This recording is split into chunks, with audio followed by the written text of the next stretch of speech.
نازل کی گئی ہے۔ آئیے ہم سٹارٹ کرتے ہیں سورۃ المریم۔ سورۃ المریم مکی صورت ہے۔ مکی کیوں صورت ہے؟ کیونکہ یہ مکہ پاک میں نازل کی گئی ہے، اور جو صورت مکہ پاک میں نازل کی ہوئی ہے اسے مکی صورت کہتے ہیں۔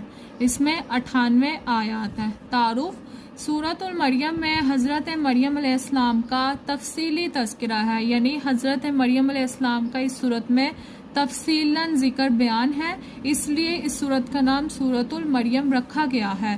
سورۃ المریم اس زمانے میں نازل ہوئی جب مشرکین مکہ مسلمانوں پر ظلم کر رہے تھے۔